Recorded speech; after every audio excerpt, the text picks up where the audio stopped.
വെള്ളാരപ്പൂമലമേലെ പൊൻകിണ്ണം നീട്ടി നീട്ടി ആകാശപ്പൂമുടി ചൂടി മുകിലാരപ്പട്ടു ചുറ്റി. ഈ പാട്ടില് സിനിമയില് ഈ പാട്ടിൽ നമുക്ക് ജോൺസനെ കാണാം. അയ്യോ, അത് വളരെ കുറച്ച് ആൾക്കാർക്കേ മനസ്സിലാവുള്ളൂ. അതായത് ഞാൻ ഈ സിനിമ ഷൂട്ട് ചെയ്തുകൊണ്ടിരിക്കുന്ന സമയത്ത് റെക്കോർഡിങ് കഴിഞ്ഞിട്ട് ഞാനൊരു ഫൈനൽ മിക്സ് ചെയ്ത് ഞാൻ കേട്ടിട്ടുണ്ടായിരുന്നില്ല. ജോൺസൺ അതുകൊണ്ട് ലൊക്കേഷനിൽ വന്നു, പാലക്കാട് വന്നു. അപ്പോൾ ഞാൻ ഷൂട്ട് ചെയ്തുകൊണ്ടിരിക്കുകയാണ്. ഫൈനൽ മിക്സ് എനിക്ക് പിന്നീട് കേട്ടാലും മതി. അപ്പോൾ ജോൺസൺ എന്തോ ഒരു ഒഴിവ് ദിവസം പോലെ അങ്ങനെ വന്നതാണ്. അപ്പോൾ നമ്മൾ അന്നത്തെ ഒരു പരിപാടി എന്ന് വെച്ചാൽ അന്ന് ഈ കാരവനൊന്നും ഇല്ലല്ലോ. അന്ന് നമുക്ക് ഷൂട്ടിങ്ങിന് ഞങ്ങളൊരു ബസ് വാങ്ങി സ്വന്തമായിട്ട്. ഈ അതിലെ ഗൾഫ് മോട്ടോഴ്സ് ഒരു ഡ്രൈവിംഗ് സ്കൂളിൻ്റെ വണ്ടി വാങ്ങിയതാണ്. വാടക കൊടുത്താൽ മുതലാവില്ല.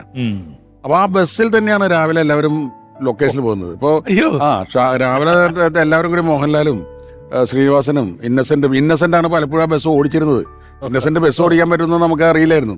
ഇന്നസെന്റ് ഞാൻ ഓടിച്ചോളാം എന്ന് പറയും. ഞാൻ ഒരു ശീലമാവാൻ വേണ്ടിയിട്ട് ഇന്നസെന്റ് ബസ് ഓടിക്കും.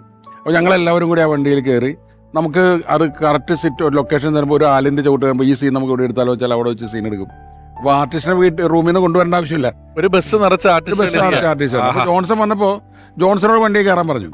അപ്പോൾ ആ ഫ്രെയിം വെച്ചപ്പോൾ ഞാൻ ജോൺസൺ അടുത്ത് പറഞ്ഞു, ജോൺസൺ ഒരു യാത്രക്കാരനായിട്ട് നിന്നേക്കെന്ന് പറഞ്ഞു. അപ്പോൾ ആ പാട്ടിന്റെ ഒരു ഘട്ടത്തിൽ മുമ്പിൽ ജോൺസൺ ഇങ്ങനെ ബസ്സിൽ നിൽക്കുന്ന ഒരു പീസ് കാണാം.